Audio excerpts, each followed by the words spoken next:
Tak veľmi by som chcel vymyslieť liek na ľudskú povahu. Ak ti není nič a je ti dobré, určite si vyrobíš problém, aby si sa nenudila.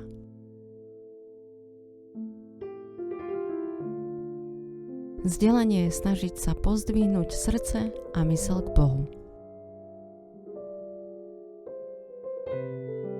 Aj dnes som mal možnosť pridať drobné úpravy do svojho života.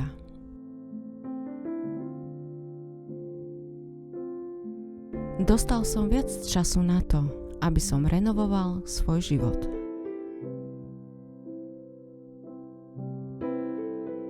Nechcem meniť svoju myseľ, ale rád sa hrám so svojimi myšlienkami. Každá moja myšlienka je rovnaká, ale ak ľudia počúvajú, budú vedieť, že ide o iný odtieň. Aktualizoval som seba. Už nereagujem na staré zvuky.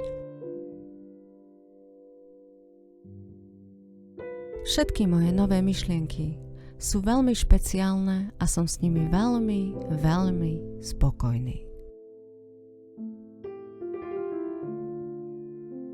Existuje staré slovo s názvom prosím, ktoré sa mi veľmi páči. Ďalšie slovo, ktoré sa mi veľmi páči, sa volá ďakujem, pretože je o niečo ťažšie ako ostatné. Mal som nejaký čas vymyslieť nejaké nové myšlienky a niektoré sú už aj v obehu. Keď počúvam svoju myseľ, vždy som bol jej veľkým fanúšikom, ale teraz ju uzbožňujem. Konečným cieľom nášho snaženia je dostať sa k Bohu bez unáhlenia. Udržať myseľ v pokoji pomôže udržať život v pokoji. Začiatkom očisty duše je harmónia a pokoj.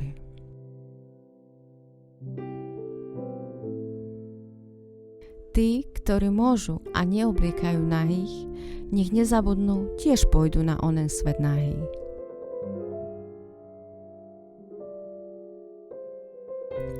Bohatí sú vinní z nespravodlivosti voči toľkým, ktorí mohli pomôcť a neurobili to.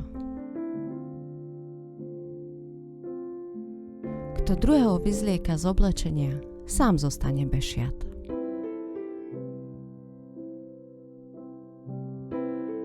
Pokojne prejavovať život je v súlade so slovami.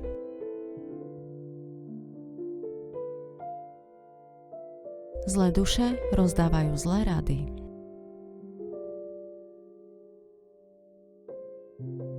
Niekedy je môj život poznačený slzami, úzkosťou a bolesťou, ktorú pre mňa život pripravil. Kedykoľvek človek bude pripravený na zmenu svojho života, môže ho zmeniť.